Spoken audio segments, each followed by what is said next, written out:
2020 പ്രവർത്തകൻ ദീപുവിന്റെ കൊലപാതകത്തിൽ പ്രതികളുടെ ജാമ്യാപേക്ഷ പരിഗണിക്കുന്ന കോടതി മാറ്റാൻ അനുമതി. ദീപുവിന്റെ അച്ഛന്റെ ആവശ്യം ഹൈക്കോടതിയാണ് അംഗീകരിച്ചത്.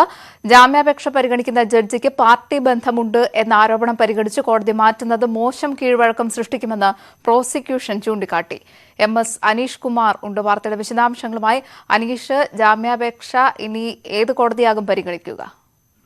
ദീപുവിന്റെ ജാമ്യാപേക്ഷ പരിഗണിക്കുന്ന സെഷൻസ് കോടതി ജഡ്ജിയുടെ പിതാവ് CPM നേതാവാണ് എന്നത് ചൂണ്ടിക്കാട്ടിയാണ് ദീപുവിന്റെ അച്ഛൻ കഴിഞ്ഞ ദിവസം ഹൈക്കോടതിയെ സമീപിച്ചത്. അടിയന്തരമായി കോടതി മാറ്റം എന്ന ആവശ്യം അംഗീകരിക്കണം, പക്ഷാപാതപരമായി കോടതി പെരുമാറും എന്ന സംശയം തങ്ങൾക്കുണ്ട്. 4 തവണ പോസ്റ്റിംഗ് വന്നിട്ടും കക്ഷികൾക്ക് ഈ അപേക്ഷ നൽകുക പോലും കേസിന്റെ കോപ്പികൾ പോലും നൽകില്ല എന്നടക്കമുള്ള കാര്യങ്ങൾ ചൂണ്ടിക്കാട്ടിയാണ് ഇത്തരമൊരു ഹർജി നൽകിയത്. എന്തായാലും ഈ ഹർജി ഇപ്പോൾ ഹൈക്കോടതി അനുവദിച്ചിരിക്കുകയാണ്. കോടതി മാറ്റാനുള്ള നിർദ്ദേശം നൽകിയിരിക്കുന്നു. കോടതിക്കും ഹർജിക്കാർക്കും അതാണ് അഭികാമ്യം എന്ന് കോടതി വിലയിരുത്തിക്കുന്നു. കാരണം പിന്നീട് ഒരു ആരോപണമോ ഈ സംബന്ധിച്ചുള്ള പരാമർശങ്ങളോ ഉണ്ടാവാതിരിക്കാൻ അത് നല്ലതാണ് എന്ന രീതിയിലേക്കാണ് കോടതി എത്തിയിരിക്കുന്നത്. എന്തായാലും ഇത്തരം ഒരു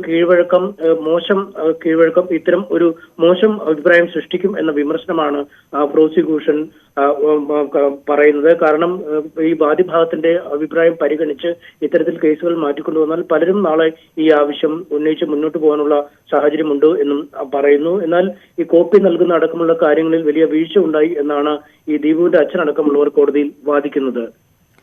MS അനീഷ് കുമാറാണ് വാർത്തയുടെ വിശദാംശങ്ങൾ നൽകിയത്. മറ്റു വാർത്തകൾ ഇടവേളയ്ക്ക് ശേഷം.